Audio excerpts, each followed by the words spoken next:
Okay, Rahul, we're seeing images of, just a moment, we're seeing images of Narendra Modi, the current Prime Minister, coming to the Nigam Bodh Ghat for the last rites of Dr Manmohan Singh, even as UPA Chairperson Sonia Gandhi lays the wreath on the hearse of Dr Manmohan Singh.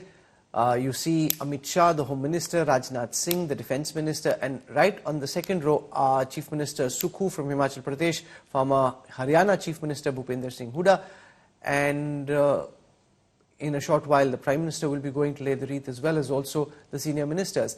We're seeing right behind the Prime Minister D.K. Shivkumar, we're seeing also Ramdas Athavale, Siddaramaiah, the Chief Minister of Karnataka, that's Jagdeep Dhankar, the Vice President, who's just joined the front row where the dignitaries are gathering for the last rites of Dr Manmohan Singh. A very simple ceremony. General Upendra Dwivedi, the Chief of the Army Staff,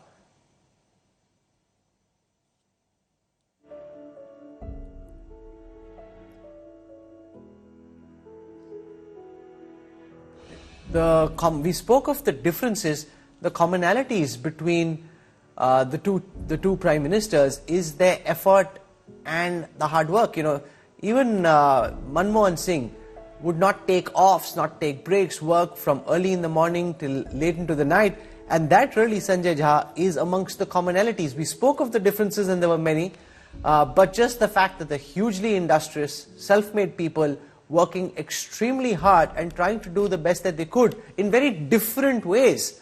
Far less flamboyance for Dr Singh, less charisma, less public connect, but very strong commitment to try and build a better India.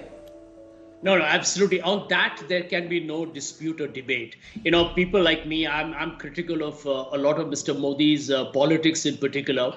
But I do believe that when it comes to giving the India story of Philip, I don't think any political leader in this country is actually someone who's trying to dismantle their own nation. I think, therefore, I always believe that in politics, we should never call each other anti-national, etc. That's a whole lot of gibberish. I think the real story is that you have different methods and models to grow the economy, to make the society one, to make governance better, to focus on whether industry or agriculture or services, or to create an inclusive model, or to, you know, kind of play the model of different economic growth stories. So I do believe that both Mr. Modi and definitely Dr. Manmohan Singh, in terms of their commitment or hard work for the country, I don't think that can be challenged. I think the issues that really come up in terms of differences is how do you approach society as a whole? Because I always come to the conclusion that we don't live in an economy, we live in a society.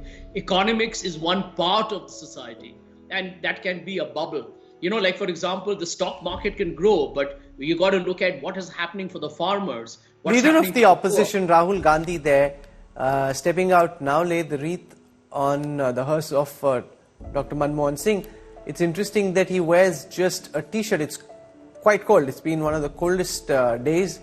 He's somehow okay with that, and that seems to have become, Sanjay Jha, now a characteristic of his outward personality. The fact that even in peak winters, he's okay with this white t-shirt. It was a blue t-shirt through Parliament when they were making the point around Ambedkarji, but he clearly doesn't feel cold. You know, Rahul, to be very frank with you, I'm a big advocate of diversity even in the way we dress. Sure. You know, I have never liked the fact that just because you're a politician, you monopolize wearing a white kurta and a white churidar. And as somebody, people used to joke that you're dressed in white, but you know, what is your actions all about? So I feel Rahul Gandhi wearing a jeans and a tee, Mr. Modi wearing his band galas. I mean, this is all part of the new protocol, and it's a good thing because politicians, finally, Rahul, are only human beings, right? I mean, we put everybody on a pedestal and make them appear like a demigod. But that's Mallikarjun Kharge, the Congress president, now going to lay the wreath on Dr. Manmohan Singh's hearse. Mallikarjun Kharge yesterday was in a bitter confrontation with the government over the memorial site. And he'd also worked in Manmohan Singh's cabinet in different capacities, different portfolios. We're seeing the King of Bhutan joining the front row. You're seeing family members, friends gathered right around, the who's who in attendance at the Nigam Bodh Ghat, where one after another dignitaries are coming forward. We're seeing now Parliamentary Minister Kiran Rijiju come forth to lay the wreath. And it's a moment like this, Ashok Malik, that brings out just the realization of the kind of role in totality that Manmohan Singh played in building this new India. Otherwise you typically look at what you think is right or wrong with people and their politics and their policies. But it's an occasion like this that really sinks in the reality, as we see BJP President JP Nadda, also the Health Minister, go to lay the wreath. It brings out the realization of how monumental this life was.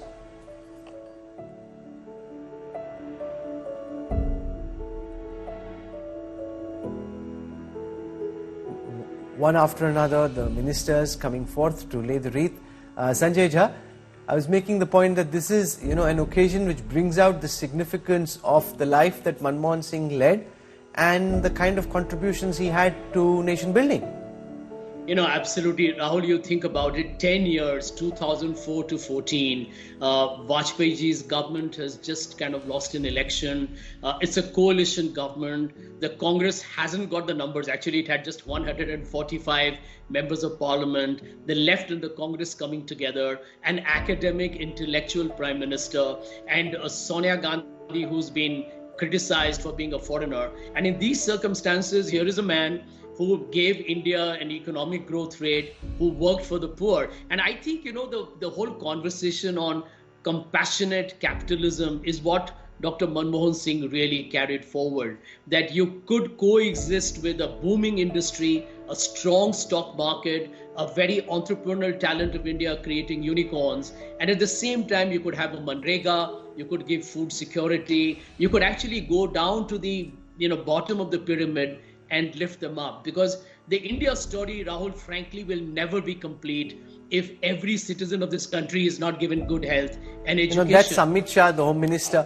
And while many of these people have been bitter critics of the UPA government, as far as the individual persona of Dr. Manmohan Singh is concerned, in private and some in public too have accepted the role that he played in building this new India, and have been full of praise for the fact that he was a self-made man. I mean, going and studying in those years, both at Oxford and at Cambridge, without having been born to privilege, without having parents who could fund that education, and really through dint of academic scholarship, rising in life. It's an example in a socialist country of how somebody through academic merit is able to change his station in life and rise up the corporate ladder, rise up the government ladder through just his academic brilliance.